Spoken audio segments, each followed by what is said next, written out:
if the smartest people in the world are the physicists and they're just going to build bombs to blow up the world, maybe it's better if they spend their lives puttering around with DEI grants and diversity. It sort of seems kind of pathetic, but at least they're not going to blow up the world. You and I met 15 years ago now, and back then, when we first met, I think after the first meeting, I went and I bought your book. I read the whole thing cover to cover, The Diversity Myth, and tried to talk about it with you in our next kind of coffee when we were hanging out. I think it's very funny now looking back. You didn't want to talk about it at all, was my sense. And I felt almost like silly for having brought it up. You just seemed completely over it. This was in like 2008, I think, when this was happening. And my sense was that you thought everything that you had written about maybe just didn't really pan out. Maybe a year after I started at Founders Fund, 2012, let's say, early kind of signs of everything that you had written about were there again.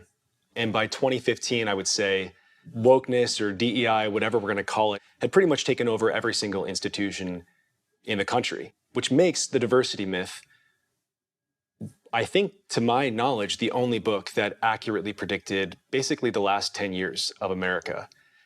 And so here we are today, 30 years later, to do a kind of retrospective on that work and maybe have the conversation that we could have had, I think, 15 years ago when I first asked you about it. You know, I was in college, late 80s, early 90s, was involved in all these campus wars, culture wars.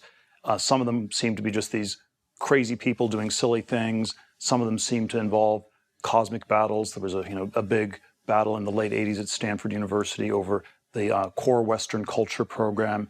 This rally, hey, hey, ho, ho, Western culture's got to go. And there was in some ways a debate about this one mandatory class that all freshmen had to take. And another level, it was this much bigger debate about our whole civilization had to be, thrown out. And then, my friend David Sachs and I published this book, The Diversity Myth, back in 1995, shortly after we're out of college, and sort of synthesizing a lot of these kinds of arguments. It's all focused on happenings at Stanford, and you have to make some kind of argument that what you're talking about matters to other people, to the whole country. And the somewhat contrived argument we made was that, ideas have consequences, that what happens at these elite colleges will eventually spread into the broader society. It was a somewhat contrived argument, and probably by the time we met in 2008, it already felt, wow, it was just an embarrassment in a way where I sort of turned molehill into a mountain or something like that. And certainly even 4 or 5 years after I wrote the book, 1999, 2000, during the PayPal years, it was just not an item. It was not something anybody ever asked me about. I was never asked to explain things in the book. I was never asked to explain my past as sort of a right-wing campus libertarian type person. The vibe of the 1999.com internet was profoundly apolitical, optimistic, and so incredibly disconnected from these crazed culture wars. And then when you forward to the Silicon Valley of the last few years, even though in some sense it's done so incredibly well as a financial or economic matter, the vibe is sort of angry, pessimistic, endless culture wars, hyper-political. Something like The Diversity Myth resonates in a very different way. And it now feels prophetic. I suppose I'm kind of proud that I wrote it, that I can say I was right about everything. Well, in some ways, it would, maybe I'd rather live in a world where, I'd been less right about things. And then, of course, I think there probably are things that I miscalibrated and also got wrong. There's a question of terms, I think. Is it wokeness? Is it diversity? Is it DEI? What exactly are we talking about? I think it's important because one thing that happens again and again is you're asked, while trying to talk about this abstract thing that seems to be sort of pervasive, you're asked, well, is it even real? If you can't define it, does this even exist? It seems like, you've made it up. It is a mountain that you've made out of a molehill. There's nothing going on here. Well, there's something very slippery about all the words. I think the late 80s, early 90s one was multiculturalism, which has probably gone a little bit out of fashion. It's more wokeness. Diversity feels like it's been a quasi-permanent word for 30 years, so it's probably not the worst one to focus on. But yes, there is something about the seeming slipperiness of it that's an important feature. And in some ways, one of the things that I think has held up extremely well is the title of the book, The Diversity Myth. And it's an ambiguous title, and you can think of it in one of two ways. If you put the stress on the word diversity, then there's this sort of natural critique that follows where you don't have genuine diversity on a college campus if you have a group of people who look different but think alike. That diversity, intellectual diversity should mean more than hiring the extras from the space cantina scene in Star Wars or something like this. And this is sort of, and then this was sort of the idea, people talk about diversity all the time, but on a lot of important dimensions, they don't really have it. It's sort of a powerful internal critique. But then the second meaning puts the stress on the word myth. And under this meaning, diversity is it's a poorly defined word. It's something we tell stories about. It's a kind of shibboleth. It's a false god that we're worshiping. And then the kind of questions that leads to is, and maybe it's a diversion from things that are more important. And if we're sort of all encamped at the altar of the diversity god, what are we not paying attention to? And this is sort of where, right. I've described it as a kind of hypnotic performance or a magic show in which you're quasi-hypnotized and you can't pay attention to the, orange gorilla jumping up and down on the back of the stage or something like that. And maybe the question to ask is not sort of specifically where one is, where some of the pro or anti-diversity arguments are correct, but what are the things it is distracting us from? What is it diverting our attention away from? Where is it redirecting our attention? That's a set of questions that I've come to think are very important and that didn't even register when I wrote the book. So I think the specific arguments of the diversity myth, I stand by the vast majority of them. I think they were right. The people we argued against were wrong. But then there were all these ways where I think David Sachs and I were not even wrong. We sort of took these arguments at face value. We said these were the important debates, and we had no sense of this bigger map and how there were other things going on the map that were far more important. I do want to just sort of get right into basically what you got wrong, and this will be, I think, the premise of the entire discussion. I'd say not even wrong. Not even wrong, right? Not even aware of the question, the right question to ask, maybe. But first, the book wasn't, just quickly, the premise of the book, it was not what was going on at the Stanford campus that was sort of the background.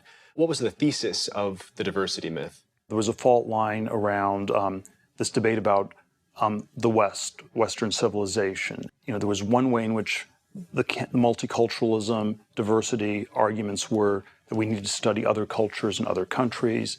And then the argument we wanted to make was that it wasn't really sort of interested in diversity in that sense, but it was more, you still had all these authors that were writing in a Western tradition, but they were sort of anti-Western. So it wasn't non-Western, but anti-Western. So that was sort of a intellectual framing in terms of what was going on. It was not about learning from other cultures, but it was about tearing our own culture and our own society and our own history down. There was this incredible intensity around identity politics, and there was already a lot of craziness about these questions of identity. There was always something paradoxical about the way the word identity means two diametrically opposite things. Your identity can be that which makes you unique or different, or your identity can be that which makes you identical or the same.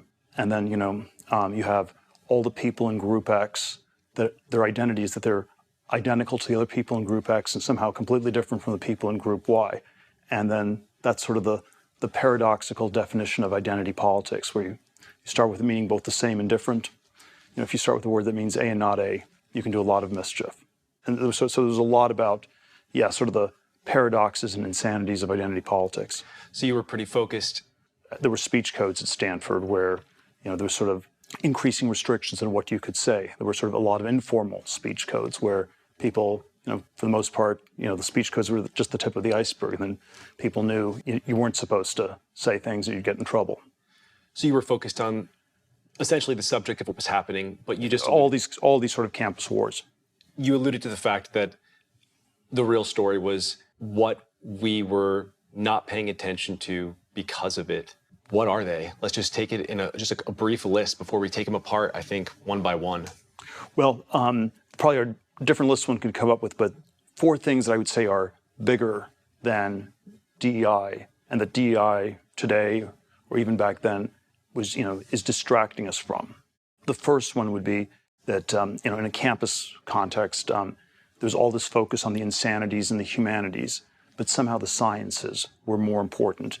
And the thesis I came to in the years since is that we have lived in an era of general stagnation in science and in much of technology outside of the computer context, and that in some ways all the craziness in the humanities served the administrators well, because it stopped people from asking questions about the crown jewels, which were the sciences. And if the sciences were corrupt, this was in some ways a much bigger indictment of what's going on and a much bigger crisis for us to deal with. And these sort of intense campus wars were actually a very comfortable way to avoid this much bigger question about the sciences. There's a Marxist or libertarian critique of all these sort of campus and culture wars, that they distract us from economics, from the real economic relationships. A Marxist would say it distracts us from inequality, a libertarian from economic growth, or how to build a more prosperous world.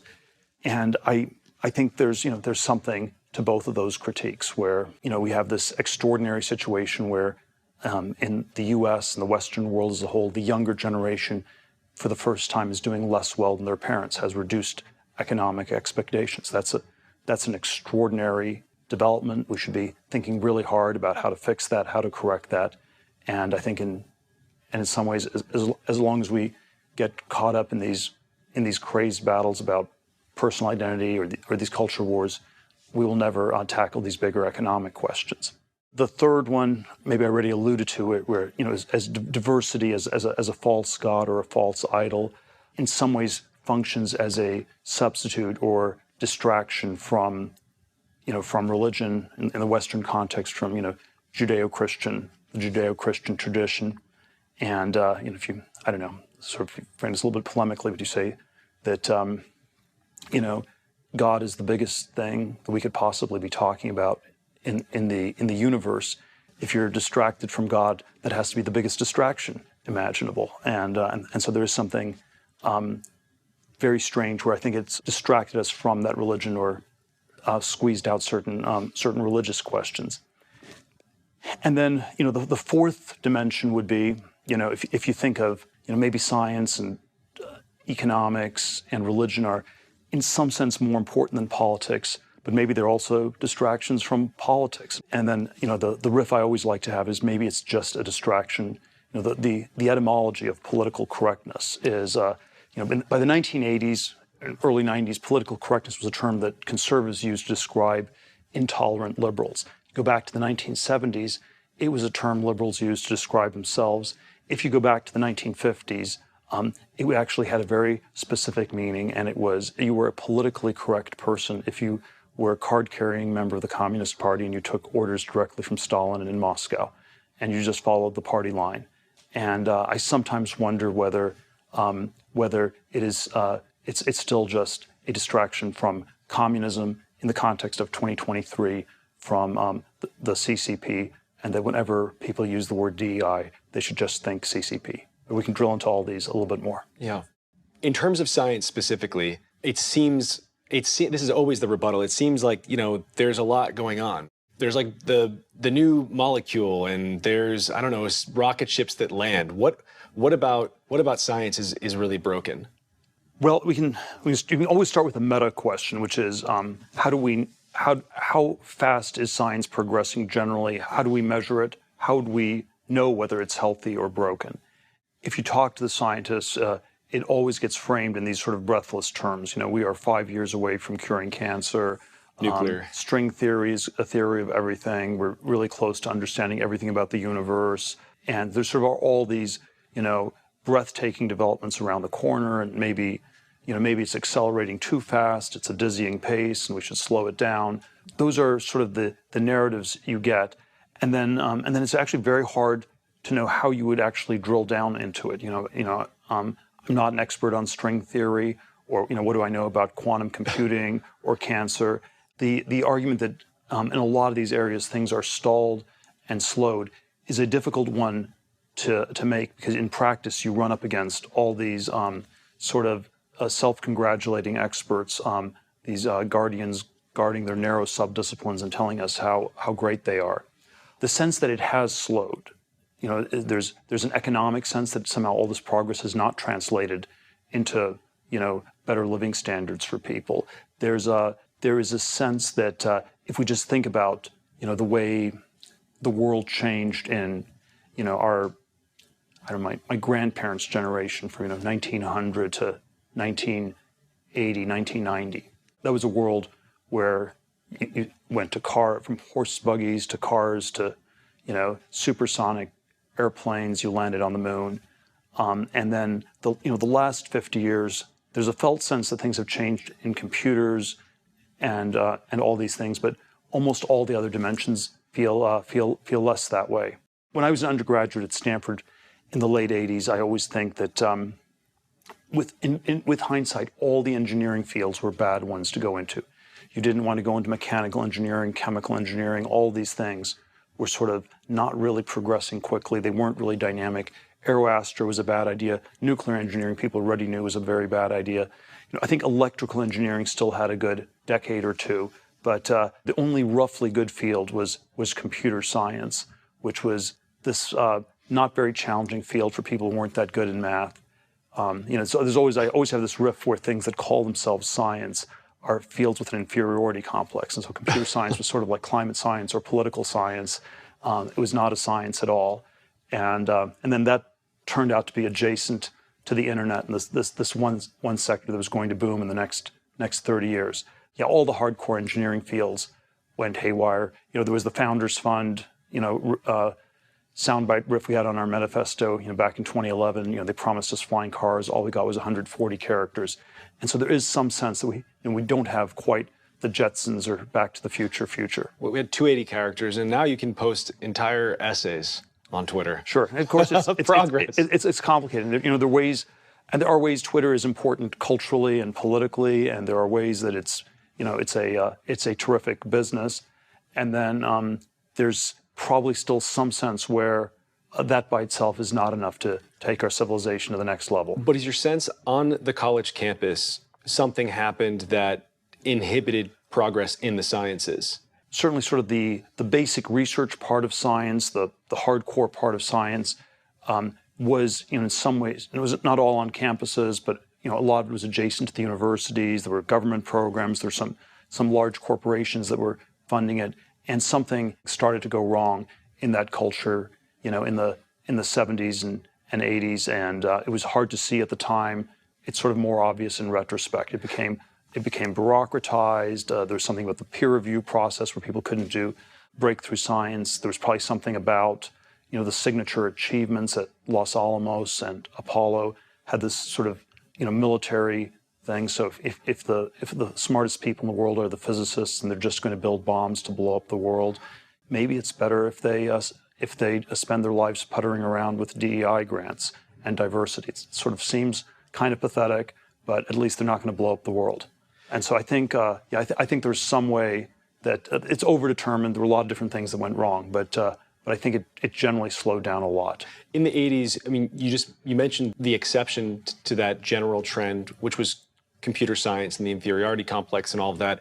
What exactly is the reason for that? Is it just the absence of the other science department pressures, or maybe the degree didn't matter at all? And I mean, the sciences, I guess the tech was built outside of academia completely. If it's the kind of thing where you don't need a PhD, let's say, you don't need a postdoctoral degree or a PhD, then it's the kind of thing where you can get to the frontier pretty quickly, and then once you're at the frontier, you can start doing new things. And so, yeah, if you're, Bill Gates or Mark Zuckerberg, you drop out of college your sophomore year, and you know enough computer science to start building a great company in those spaces. And then probably, a lot of the other fields, like even something like biotech by the late 80s, early 90s, which was one of the things I thought of going into at first. It already had this very elongated thing where, you needed to at least get a PhD to have sort of a basic entry-level credential, and that was maybe in some ways a symptom of a field where the frontier was very far away, and then once you got to this frontier, maybe it turned out not as much was happening there as advertised. Would it seem to you that college still is not really playing much of a role in development, let's say in technology rather than science? So, for example, computer sciences. It does seem like more people are getting this degree. It's still the only real outlier, it seems like, in our economy. Now there's artificial intelligence. Has the trend sort of kept that you don't really need a PhD to progress in the field? I think it's certainly maintained for all the fields outside of computer science, where I think in the 1980s it was not clear that the college thing was not working. When I was an undergraduate at Stanford, I would say 2/3 of the students ended up in consulting, law, medicine, or investment banking. And medicine, you get an MD; law, you get a JD; banking, you get an MBA. So it's sort of these professional post-undergraduate degrees, and probably all of those things have decayed quite a bit. The hardcore science and engineering fields have decayed a lot more. I think electrical engineering still felt like a very, hard and valuable thing in the late 80s. That's turned out to be much more challenging. And then I think there were all these other things that people still would have thought of as potentially adjacent, and they were really on the way out. When was it working? I mean, what would have been an example of this in the age before distractions, let's say, in the sciences and technology? When was college really sort of coupled in an important way in America with progress? It's always a question whether it ever worked, as the only engine. But certainly early to mid 20th century, America, there was a way in which I would say science and technology were progressing on, many different fronts. And there was, I think there was a lot of it that, happened outside of a college context. So I don't know, Howard Hughes started building airplanes, and they built the planes before they figured out all the aerodynamic rules, and you just built the planes and you saw which ones flew and which ones crashed, and then you sort of retroactively figured out the aerospace theories. And so I think there was a lot of things that happened sort of outside of college, but then there were also all these ways that college was more adjacent to industry in all these ways. It had more of a translation function. The origin of Silicon Valley was I think you had a lot of very hardcore electrical engineers that had a fairly intense education, and then it also got applied. It was a lot more applied. There was probably something about the Cold War context where you always wanted to figure out ways to apply the science, at least to military applications. And then it was really in sort of in the end of the Cold War and the aftermath that it spiraled into these fields that were truly inert. Typically, though, we'll talk about, in the past, when I've heard you talk about decline, and now we're talking about the 60s and the 50s, it seems like it began, long before the Berlin Wall and the distractions that you've written about in the 80s. Was there some shift that took place in the 60s or the 70s? Were the social distractions maybe present on campuses then as well in a way? Is this actually not the second wave of DEI? Is it like the third or the fourth? I think these things were very overdetermined. Certainly one underrated part of the story, I think, is that a lot of science and technology was linked to the military, and then at some point this became deeply problematic. It was already problematic World War I, where it just led to all this carnage, and then certainly World War II in the immediate aftermath, where do we really need to go from an atom bomb to a hydrogen bomb, and is a scientist who's working on that, like Dr. Teller, really just Dr. Strangelove? And by the time you get to Charles Manson in the late 60s, and he's overdosing with his groupies on LSD, but it's what they see is that the world's headed towards thermonuclear war, and then it's probably doesn't logically follow that therefore you can be a Dostoevskian anti-hero and just go around randomly killing people because everything's permitted because the whole world's going to be destroyed. But I think it eventually led to this very crazed vibe. But yeah, I tend to think there was something about the nuclear weapons that had the effect of undercutting the entire utopian science project of modernity of 400 years, starting the 16th, 17th century. And then in my telling, it was something like a 25-year delayed reaction, and it really kicked in the late 60s and 70s. There were earlier versions, but yeah, it really kicked in then. Sort of related to this entire conversation of academia and the sciences is obviously just college in general. And also around the time that I met you, you created this program, the 20 Under 20. The premise was you were going to pay, I think, 20 kids to stop out of college, just leave school. And people lost their minds. It was seen as incredibly controversial, but now I think it's pretty obvious that you were right. This was a major problem. College debt is, that entire conversation is just like table stakes anytime you're talking about college. What would you say, kind of reflecting back on that, today, I think 10 years later? It already felt very late to me. And, I had thought that these institutions had gotten more ridiculous, more racket-like, more corrupt for decades.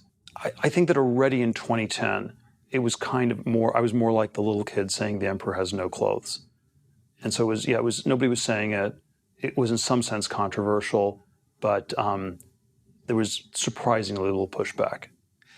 And then, of course, the colleges, it was just on autopilot, and, it kept going for another decade. And, student debt was $300 billion in 2000. It's now $2 trillion. So in some sense, there was enough of it that was just on autopilot. People, didn't really know what else to do. The anti-college thing, it was the winning side in 2010, and it's even more so today. And yet it seems like people are still going.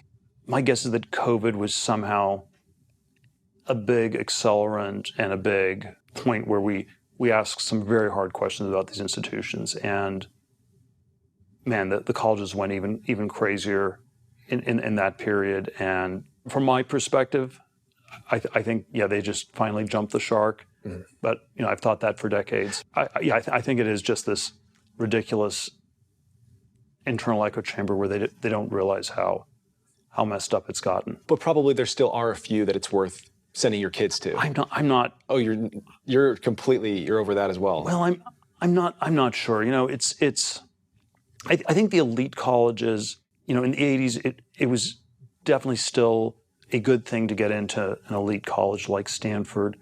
And then there's some point where, just from a point of view of,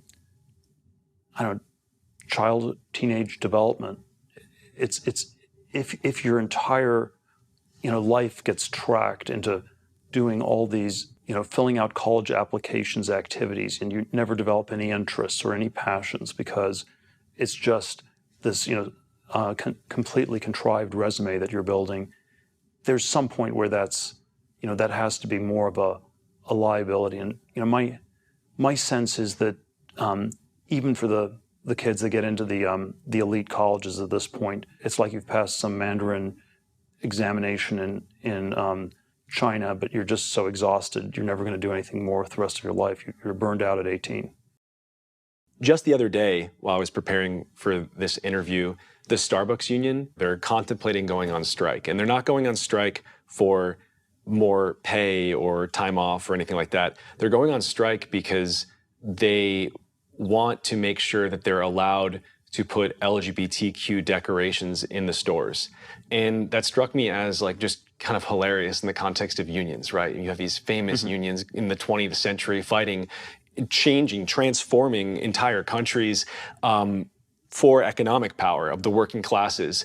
And it's, super Marxian. And in a way, here we are in this sort of weird space that's supposed to be leftist, and the diversity stuff, which is framed as leftist, seems like this weird subversion of the core thing. Yeah, this is where, I don't exactly believe this, but I'm open to even something like the conspiratorial Marxist theory a la Noam Chomsky, where Obviously, the Starbucks union is just a fake construct that's been invented by the management, and they're sort of distracting the workers, and they're stopping them from really organizing for the things that matter and that would hurt the Starbucks shareholders, which would be paying them a living wage or something like that. Yeah, in some ways, this is always what's very ambiguous about the woke corporation more generally. Is it a feature or a bug? Is it just a form of mass insanity? If a company's too woke, is it eventually just going to self-destruct? And sometimes yes.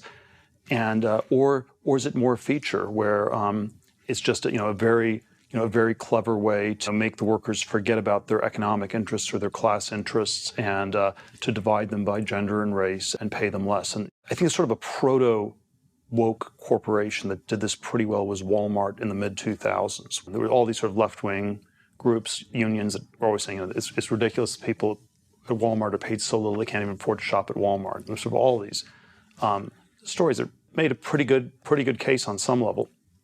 The Walmart plan was to reinvent itself as a green corporation, as sort of having these sort of eco-friendly shopping centers, and then that sort of split the anti-left alliance, got Walmart out of the doghouse, and it was much cheaper than paying the workers more. So I think there sort of are versions where it's this sort of Machiavellian racket, and then there are versions where it's a crazed ideology. And the woke corp, it probably has elements of both. It wouldn't work if it was just a racket, and it wouldn't work if it was just an ideology. And so you need some combination of true believers and useful idiots and sort of Machiavellian people taking advantage of the whole thing.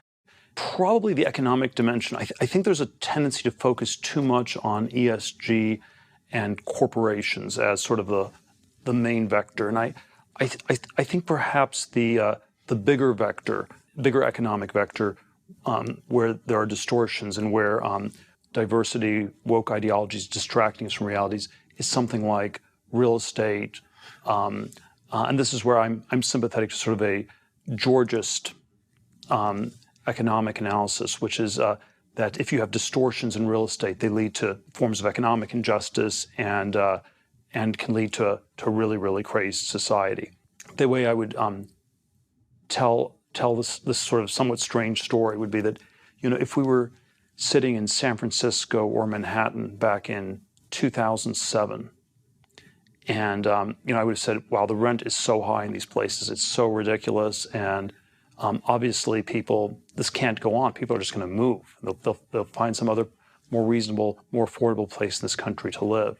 If you had told me, well, no, in 15 or 16 years, the rents will actually be doubled, I wouldn't have believed you. But if you say, well, I was telling you, I'm back from the future and the rents have doubled.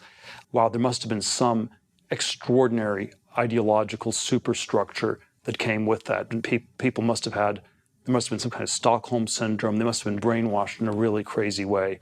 And the sort of identity politics story I want to tell would be like, if you're gay, you were told that if you ever left Manhattan, if you made it even to Hoboken, you get beaten up right away. Or if you're a woman living in a rat-infested apartment in San Francisco and you're daydreaming about a nice suburban house you could have in Reno, Nevada for the same price, you'll be told that you'll be chained to your bed and be forced to carry a baby to term, or something like that. And so there was some way where, if you think of it as there were somehow trillions of dollars at stake for these urban slumlords, and the zoning and the ideology doubled up to keep it going. That's the Georgist real estate story that I think was really going on. So the main beneficiaries of this are no political candidate. It's just landlords. It's something like landlords, or it's older people who own the houses. The real estate prices went up, so correlation does not always prove causation. But if there are trillions of dollars at stake, we should at least ask the question. So if the rents doubled, and it was correlated with people going crazy on identity politics, and some people made trillions of dollars from that, we should at least ask this sort of economically causal story. In a conversation on the sort of failure of progress now in the economic dimension, it's a little nerve-wracking to be talking so much about Marx. You've previously mentioned there's a libertarian component to this as well. How exactly, what do they both get right that has sort of been subverted in the sort of age of social distractions? Well, there's always some question about, how do you grow an economy? I think this is sort of probably basic across a lot of different theories. If you want to have non-inflationary growth, you need productivity, and in some ways that's a question around science and technological progress and how much we're happening. And if you don't have productivity growth, you could have more inequality, or the inequality gets felt more severely because it has a very zero-sum aspect to it. But generally, you end up with just stagnation. And I think if you're on the left, you stress the inequality. If you're on the right, you stress the stagnation. But yeah, you end up with something that's definitely not a progressive society in any economic sense. It's not one where people are getting more prosperous and wealthier over time. It's not. I've often defined the middle class as the people who think that their children will do better than themselves. And so the sort of society we have is no longer a middle-class society in that sense. It's just gotten extremely hard to believe that about one's children. Last question on the economics piece. How does this all play out or how have you seen this all play out in the context of companies? It seems now tech seems to be entering, or seems to be in this kind of bear market. We've just had a series of high-profile reckonings with the sort of political language in the office. In some cases, it's not allowed at all anymore. What was that phenomenon that we just sort of watched happen, in which politics became a sort of an essential part of the workplace? What is your sense of why that happened, and why is it ending? Or do you maybe disagree that it's ending at all? It's hard. It's always so hard to know what's going on in the moment we're in. But there was something about the politicization and the intensification in the tech industry was somehow. I want to say it was somehow the tech was not enough anymore, or the product you were building or the company you were building was not enough, and you needed something extra. And it was somehow. Even though, tech was still in some broad boom and the companies were on the whole doing very well, I don't think it felt that way. The average person in Google felt like they were, an ever smaller cog in this ever bigger machine. And then there were sort of ways where even if you were at one of the top tech companies, the housing was more and more unaffordable in Silicon Valley. And so even for the people at the cutting edge of tech in Silicon Valley, it didn't feel like it was translating individually as well as it should have, and then it crystallized into this very, very different direction. I think there was sort of obviously there was a way that it coincided with the Trump phenomenon politically, but I tend to think it was more structural. People were primed to be angry for lots of other reasons. Was it possible that there was some sort of a distraction? I mean, in the context of monopolies, for example, you've talked previously about how people will try and distract from the fact that they are a monopoly. We talked about Google, they're also, they have X Labs, and they're, doing a million different sort of crazy sci-fi moonshots and things like this. Was this like the sort of social version of that? Yeah, I think it worked on all these different levels at different places. But if one were to pick on Google, there was something about the moonshot science programs that was much less charismatic in 2019 than 2014. 2014, 2015 it was all about the self-driving car. And then 10 years later, we've kind of gotten there, but it doesn't really capture people's attention anymore. Google doesn't get a lot of credit for it. It's not what Google wants to talk about. And then when they lost the brand or the cachet around being the sort of place of intense innovation, and maybe it was too much of a brand and not enough of a reality all along. But at some point, the time ran out. They hadn't delivered on it, and somehow it was harder to resist the awakening of the workforce. Religion is, I think, a pretty interesting one. It's also maybe, while the most unpopular of the four categories, the most obvious and talked about because wokeness is sort of constantly referred to as religious in nature. What is your sense of how it operates in that way? Well, again, let's maybe concretize it in terms of Christianity specifically. As sort of a hardcore, unreconstructed Girardian, I always think of, what is unique about Christianity and sometimes in the Judeo-Christian tradition. It's this story that gets told from the side of the victim. It's, Cain and Abel. Abel's blood cries out from the ground. It is, Moses leads the Jews out of Egypt, which is this sort of oppressive slave society. In some sense, Christ is the victim of the mob of Pontius Pilate, of the authorities, and is the innocent victim. And then this is always sort of a contrast with, most of mythology, which tells it from the point of view of the persecuting community. So the Roman story of Romulus and Remus. It's like the Cain and Abel story, but it's told from the point of view of Romulus, the founder of Rome, whereas the Cain and Abel story is not told from the point of view of Cain, who's said to be the founder of the first city. So the first city in the history of the world versus the greatest city of the ancient world. Same story, different perspectives.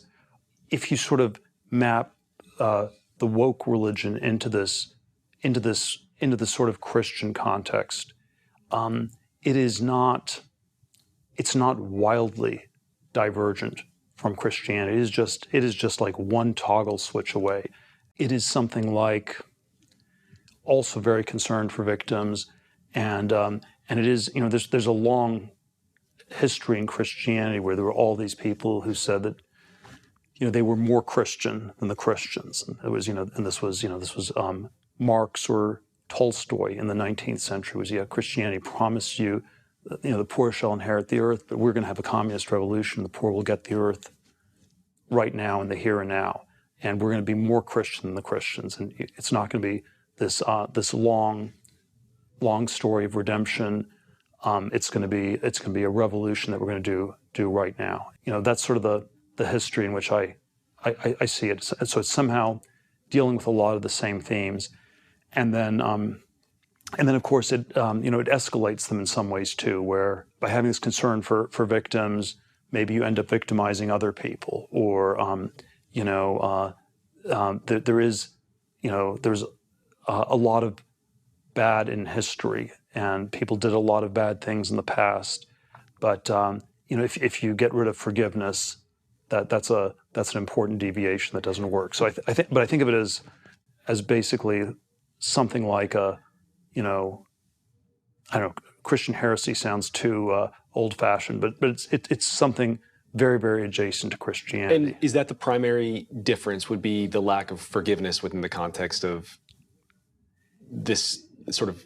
Sure, but it's also that somehow we have an absolute sense of who the victims are. I think Christianity will always say that some ways we're all part of the, none of us are pure victims. The only pure victim was Christ. The way medieval anti-Semitism worked was people said, the medieval Christians said, if we'd lived in the time of Christ, we wouldn't have been like those bad Jews who killed him. And then, of course, that's in a sense a lack of Christian awareness, because what you're supposed to understand is, if you'd lived in that thing, you would have been just as bad as Peter, who's the disciple who betrays Christ. Everybody betrayed Christ. It wasn't just the bad Jews or the bad Romans. It was everybody. And then this is you could say sort of a modern liberal atheist in the 21st century would say that if we'd lived in the Middle Ages, we would have been tolerant, unlike those bad medieval Christians. And there's probably some way where if you say that you would have been different, you would have known better, the Christian critique is that's always like a sign that you don't know better. There's no chance you'd be better. Your only chance to realize that you would have been just the same. And if you think you're going to be much better, you have no chance. So there's something like that is probably the animating idea. But then there's sort of a question: what do you do? What do you do with all this bad history? And I think, I don't know. There's I would say maybe outlining the three kinds of responses. There's kind of a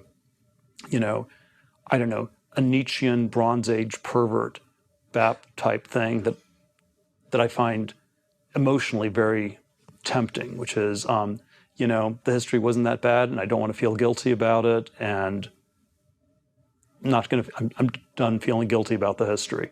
There's sort of, let's say, a woke version of the history where it's extremely bad, and we need to punish all the bad people, and we need to separate the good people from the bad people, and so it's a bad history without forgiveness. And then, in some sense, I would say the Orthodox Christian version is that the history was bad, and then you need to find some way to forgive. And then, obviously, this all gets sort of weaponized and turned into something ideological, where if you're too much into forgiveness, you're some sort of evil reactionary person who wants to downplay the history, and if you're too much into the history, then you're this woke Christian. But there's some kind of balance that I think Orthodox Christianity tries to strike. In terms of the broader conversation on distractions, this one reminds me a little bit of science in that it does seem like the decline, let's say the decline in religious observance in America started a long time ago, and it's just been getting worse and worse and worse. Is your sense that this sort of new social religion is the reason that religion is declining, or has it replaced this vacuum left by a trend perhaps caused by something we don't really understand? Yeah, it's always hard to know exactly what's going on sociologically, but I would say that if Orthodox Christianity declines, and it loses institutional power or things like that, my bet would be that something like the woke religion will be stronger than the BAP religion, and because the woke religion is at least right on just the problem of violence in the past. On the topic of religion, there really has been such a tremendous decline. A lot of people are going to have a hard time caring. And one just easy sort of obvious question is, what are the kind of rotten fruits of a decline in religion? What is the evidence of that as a problem? I think there are a lot of different reasons that institutional Christianity is in trouble. It's very hard to know how to reverse it. I think these things can always change. People can always, it's these things are not, absolute laws of history that are written out. But I think the basic problem is you can't. It's unlikely that you go to a sort of a Nietzschean, Ayn Rand, rational, East Bay atheist thing. That's somehow an unstable halfway house, or maybe it's an insane asylum for a small number of people. There's too much of a need for meaning for things like this, and so I think I want to say the woke religion filled the vacuum, and then it's I think it's worse than what it replaced, but that's not enough to reverse that. Science itself is often framed, and to a certain extent, I would say technology is often framed as, in some sense, at odds with religion. And so a decline in both seems strange, and because the opposite would imply they both were, before the decline, there was some golden age when they were both at their height. Mm-hmm. How do you, as sort of, I guess, one of the more famously outspoken Christians in tech, how do you reconcile the two? Because it seems like many people see them as just completely at odds. I mean, there's so many different layers to that question. There's obviously a history where they were institutionally at odds, and there was something about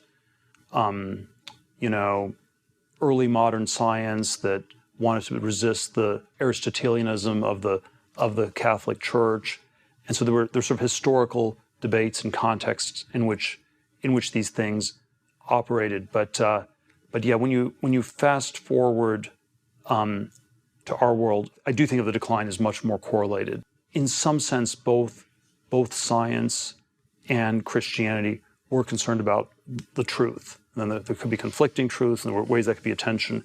That was a common value, and then we have somehow moved away from that, and maybe that was already implicit in the whole project, but the sort of ways it has manifested more and more.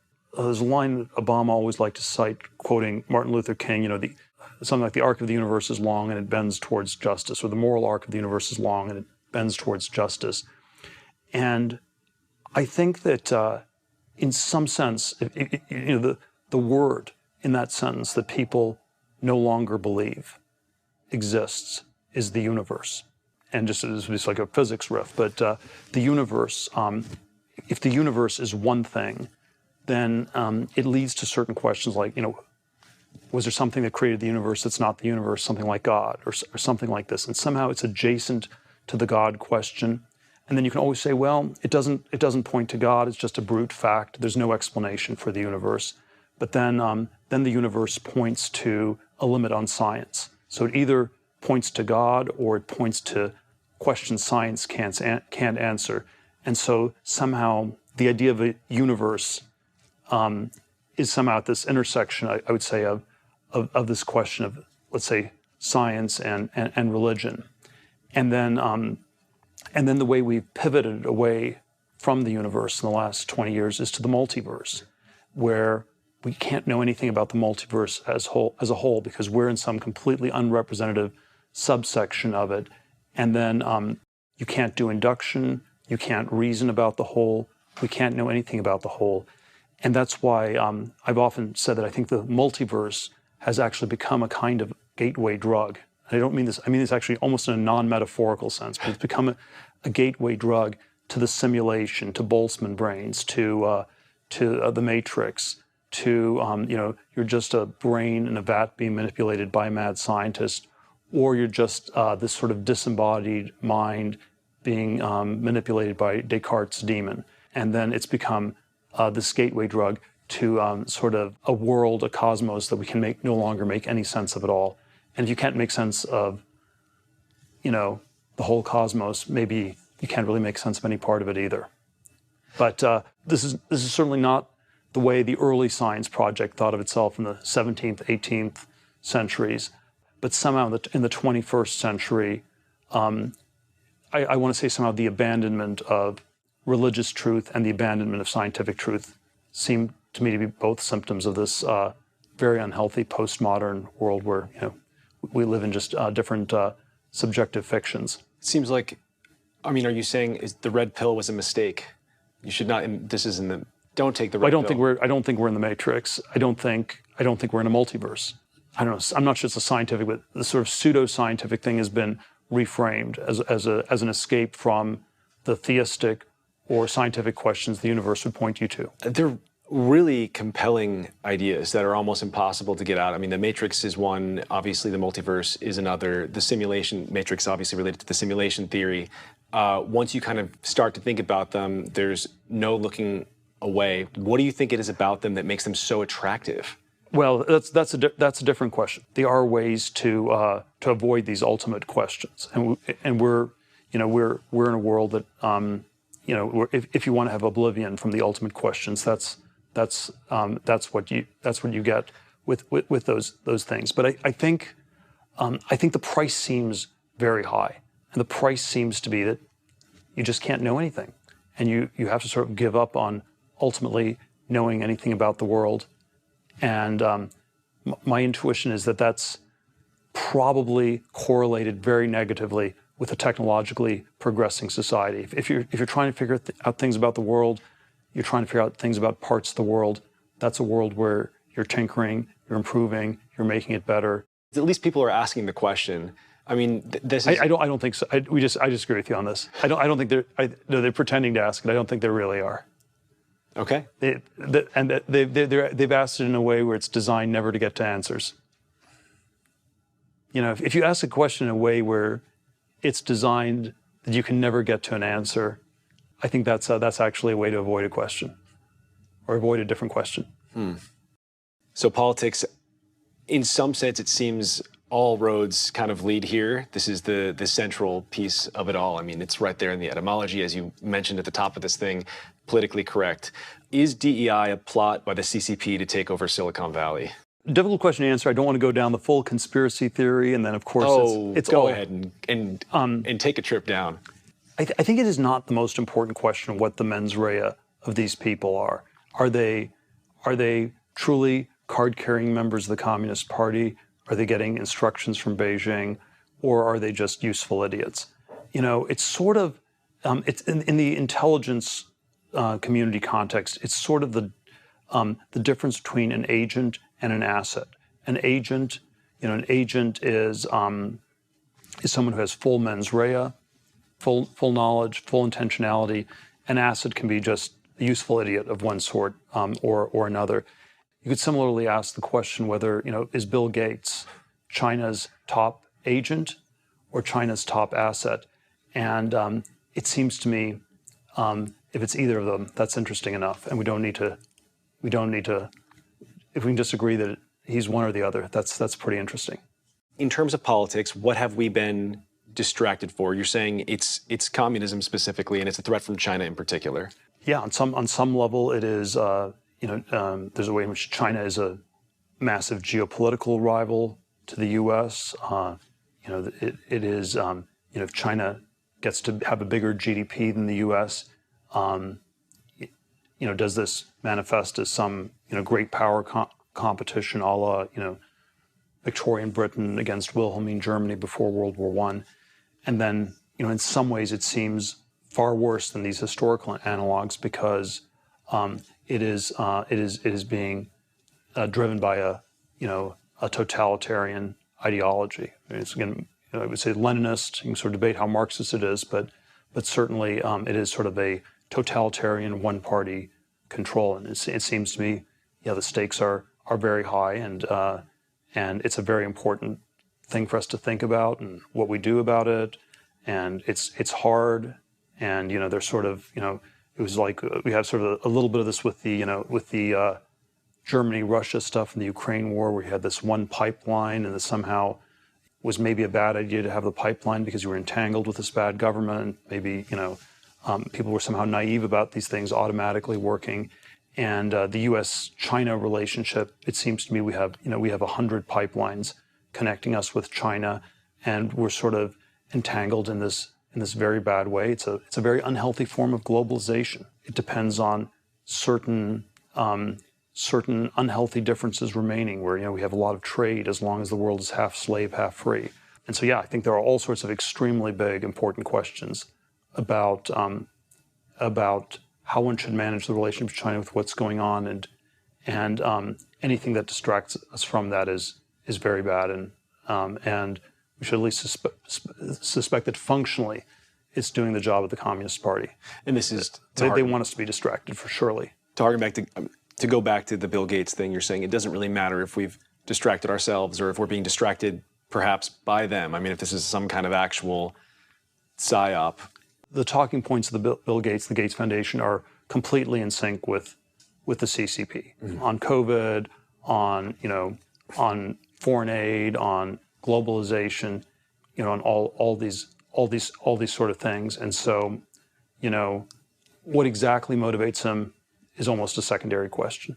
Do any of these distracting forces actually work against, do you think they might work against China to some degree? For example, religion. It's an atheist country. How are they progressing? They seem way more distracted from religion maybe than we are. We at least have wokeness. Well, they have Xi Jinping thought. Is that their version of? It is. I don't know. It's probably a lot. I'd take wokeness over that any day. But there probably are different ways that this manifests over there. There are a lot of things that are very crazy about China. There are a lot of reasons to think that it will not ultimately quite succeed. But I also think we shouldn't tell ourselves that they're automatically going to self-destruct. I think there's sort of these two narratives we generally tell about China. One is that they're going to take over the world and we should just accept it. And the other is that, no one's having kids. The whole society is going to self-destruct, and we don't need to take it seriously, and we can ignore it. And so it's acceptance or denial. The truth probably is, and it's probably healthier to think that the truth is somewhere in between, and that what we need to do is actually, think really hard through how do you block and tackle it? What do you do about semiconductor policy with China? it's very complicated. You need to figure it out. And what do you do with trade? Where is it okay to trade? Where is it not okay to trade? Where do you push back? Where do you not push back? But it's a very hard fight we have on our hands. Where distractions from science, academics, economics, and religion seem sort of ambiguous, it's hard to pin down when exactly the decline began. It's clear that DEI, this sort of broad multiculturalism, whatever, the sort of distracting social stuff that you've talked about, has a huge role there.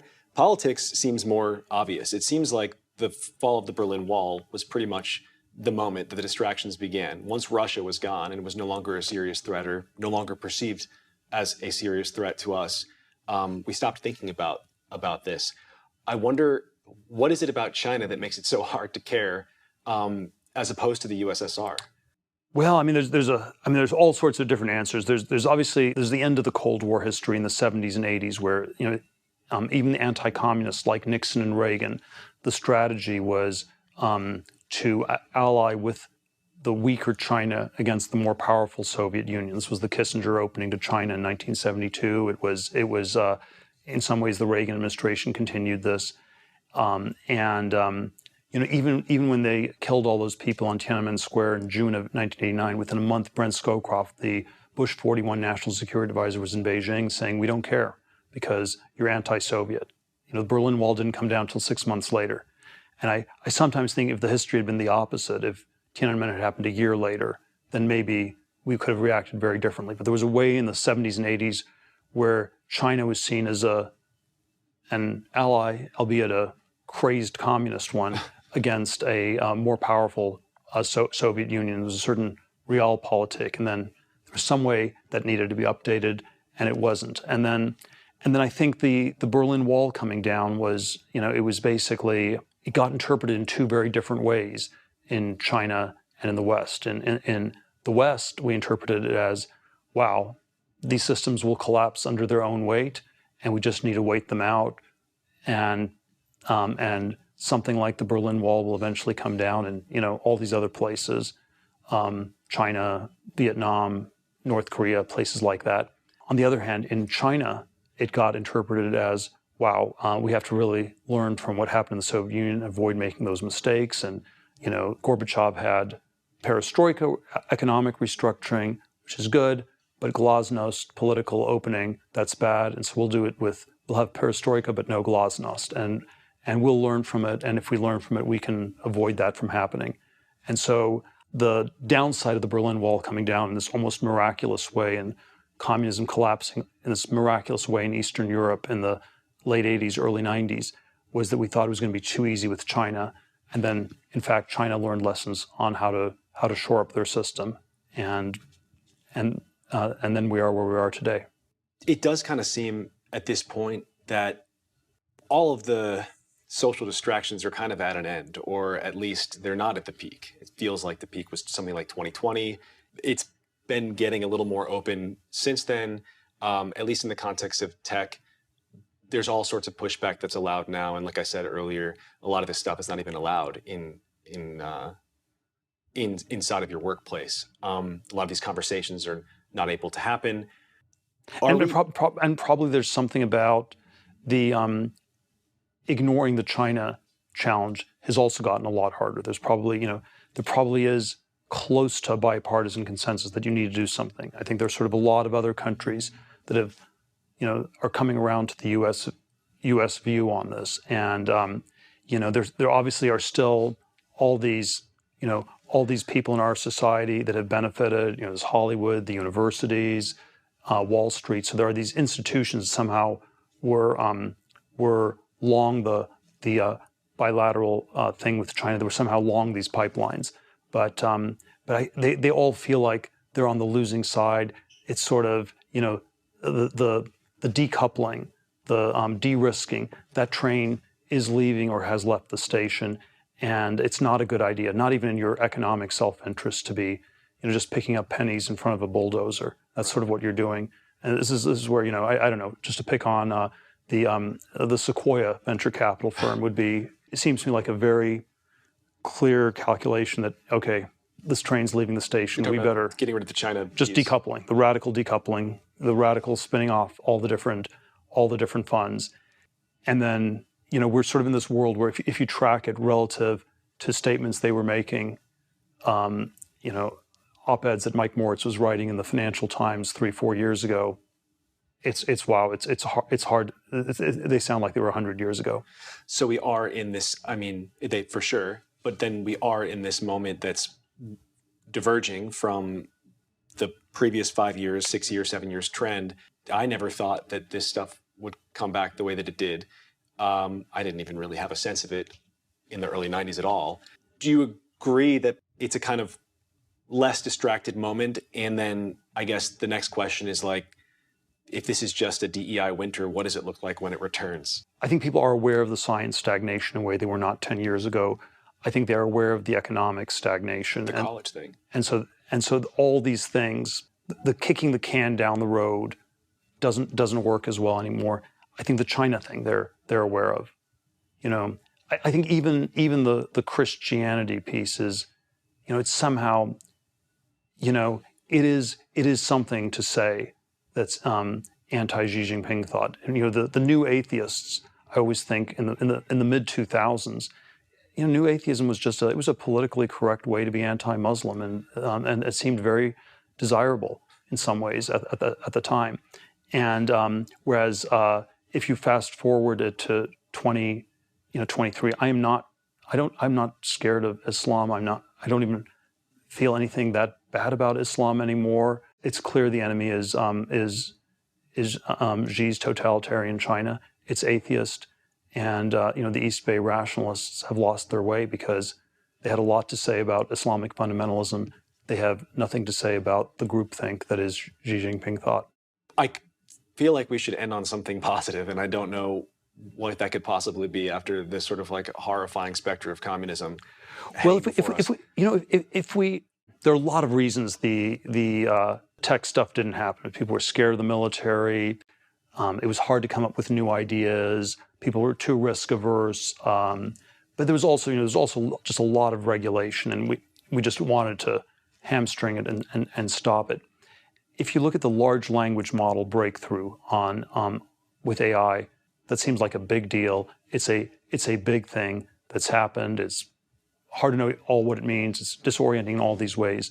But my hopeful model is that there's going to be way less pushback on it than there was, say, on the big consumer internet companies. And even though the AI might be dangerous, it might be disruptive or destructive to various jobs, the thing it's going against is so exhausted. And the thought experiment I sort of have is let's say you have a politically correct English PhD person who at the end of her PhD is in a dead-end job working as a barista at Starbucks, and now is being told that the AI is going to disrupt everything. And then do you fight the AI, or do you fight to preserve your dead-end job? And I think there's no energy left to fight the AI. And so we're sort of in a moment where the willingness by the woke left, whatever you want to call it, to fight the future, I think is much weaker. You don't need a Manhattan Project for AI. You don't need a government project. You don't need the universities to do it. It's just happening. And all you need to do is for it not to be stopped. And if it doesn't stop, the future will happen. And I think that's the moment we're in.